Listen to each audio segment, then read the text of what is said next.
पुढची बातमी 22 ऑगस्टला राहुल गांधी पुण्यात येणार आहेत। छात्रों की गूंज या कार्यक्रमामध्ये तरुणाईला ते संबोधित करणार आहेत।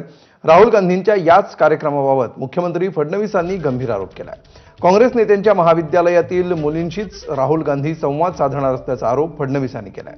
काँग्रेस नेत्यांच्या कॉलेजमधील विद्यार्थिनी त्या कार्यक्रमात येणार असल्याचं मुख्यमंत्र्यांनी म्हटलंय। मला असं वाटतं की आनंदाची गोष्ट आहे, परंतु त्यांनी सरसकट तरुणाईशी संवाद साधला असता तर आनंद वाटला असता। पण माझ्याकडे जी माहिती आहे त्यामध्ये काँग्रेसच्या नेत्यांच्या द्वारे संचालित जी महाविद्यालये आहेत त्यातल्याच मुलींचं रजिस्ट्रेशन करायचं आणि त्यांनाच तिथे आणायचं अशा पद्धतीचे आदेश आहेत। पण ठीक आहे, त्याही आपल्याच मुली आहेत, त्यांच्याशी संवाद साधला तरी आनंद। तर मुख्यमंत्र्यांनी राहुल गांधींच्या कार्यक्रमाबाबत केलेल्या वक्तव्यावर काँग्रेस नेते सतेज पाटील आणि विजय वडेट्टीवार यांनी काय प्रतिक्रिया दिल्या आहेत बघूया। आता भाजपलाही वाटत असेल की आता आपण अप्रोच झाला पाहिजे, आपण संवाद साधला पाहिजे, भेटलं पाहिजे असं त्यांना वाटत असेल। माझं भाजपला म्हणणं आहे, भेटण्यापेक्षा संवाद साधण्यापेक्षा तुम्ही काय करणार आहात हे त्यांनी एक मिनिट थांबते। आजच त्यांनी निर्णय घेतला की प्रत्येक केंद्रीय मंत्र्याला विद्यापीठात जाऊन केंद्रीय मंत्र्यांशी सगळ्या जेनझींसोबत संवाद साधावा लागणार। नाही, चांगला प्रतिसाद मिळेल त्याला। सत्तेत असताना तुम्ही या परीक्षा व्यवस्थित कसे होणार हे बघितलं पाहिजे। आता संवाद साधून तुम्ही काय करणार आहे? आज 23 लाख मुलांना पुन्हा परीक्षा द्यायला लागली, अनेकांनी आत्महत्या केल्या, पुन्हा परीक्षा द्यायला लागली। त्यांच्या आईवडिलांना तुम्ही काय उत्तर देणार आहे? आत्ता जाऊन त्याला म्हणजे नुसतं पॉलिशिंग करण्याचा प्रयत्न काय यशस्वी होणार नाही। देशात आम्ही शाळा, महाविद्यालयांनी शाळा खोलल्या, आम्ही शाखा खोलल्या नाहीत ना। त्यामुळे सगळ्या ठिकाणी मुलं येतील ते शाळा आणि महाविद्यालयातून येतील, शाखेतून कसे येतील? पुन्हा सावित्री आईच्या मुलींच्या शिक्षणाचं उगमस्थान आहे, त्यांची सुरुवात पुण्यातून झाली।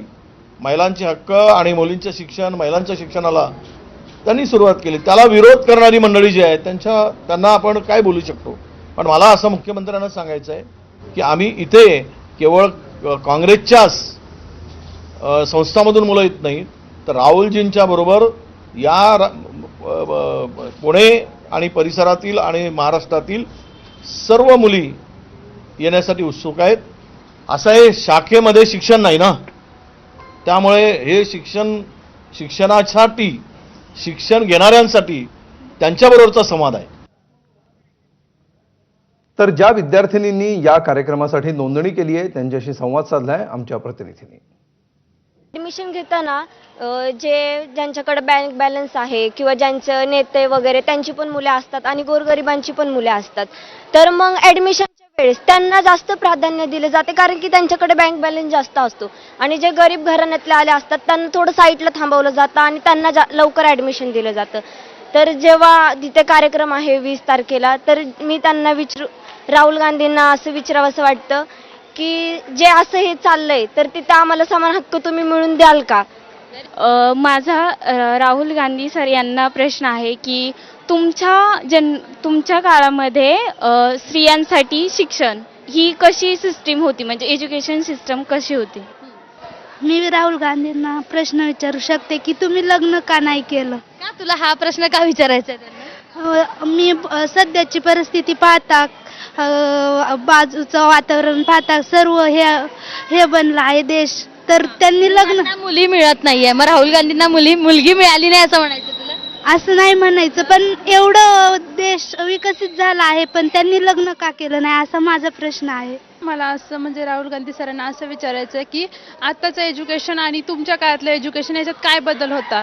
तुमचं एज्युकेशन आणि हे एज्युकेशन काय वेगळं आहे का? म्हणजे त्यांच्या काळात मुलींना किती प्राधान्य होतं आणि आत्ताच्या काळात मुलींना किती प्राधान्य आहे, असं मला सरांना विचारावं असं वाटतं।